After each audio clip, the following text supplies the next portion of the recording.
ఒక ఇంట్లో నేను వెళ్ళానండి, ఆ ఇంట్లో ఆ బిడ్డ కాళ్ళు చేతులు పనిచేయవు, మంచం మీద పడుకోదు, 30 ఏళ్ళంట. అంతకుముందు ఆ రెడ్ క్రాస్లోనే ఫిజియోథెరపీ చేయించుకుంటా ఉండేదంట. పెన్షన్ తీసేశారు, పెన్షన్ రావట్లా. ఇప్పుడు మమ్మల్ని దీన్ని 8 లక్షలు పెట్టుకున్నారంట వాళ్ళు ఆ కాలువ కట్టు మీద ఉన్నటువంటి ఇల్లుని. ఇప్పుడు దాన్ని తీసేస్తే మేము ఎక్కడికి పోవాలా అంటారు. ఆల్టర్నేటివ్ అయినా వాళ్ళకి చూపించారా? చూపించలే. మరి ఈ తప్పులు కదా ఇవి.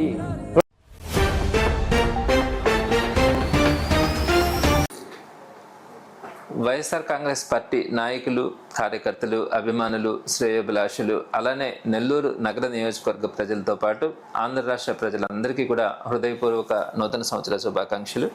ఈ 2026 సంవత్సరంలో మీరందరూ కూడా సుఖ సంతోషాలతో, ఆయురారోగ్యాలతో ఉండాలని ఎప్పుడు కూడా మనస్ఫూర్తిగా దేవుని ప్రార్థిస్తా ఉన్నాను.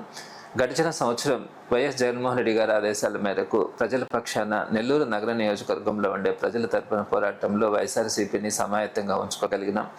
అలానే 2026 సంవత్సరంలో మరింత ఉత్సాహంగా జగన్మోహన్ రెడ్డి గారిని మరొకసారి ముఖ్యమంత్రిగా చేసుకునే క్రమంలో వైఎస్ఆర్ కాంగ్రెస్ పార్టీ శ్రేణులందరినీ కూడా ఏకతాటి మీదకి తీసుకురావడం కానీ, నెల్లూరు నగర నియోజకవర్గాన్ని వైఎస్ఆర్సీపీకి అడ్డగా తయారు చేయడంలో 2026 సంవత్సరంలో అందరితో కలిసి పోరాటం కూడా చేయడం కూడా జరుగుతుందని తెలియజేస్తాను.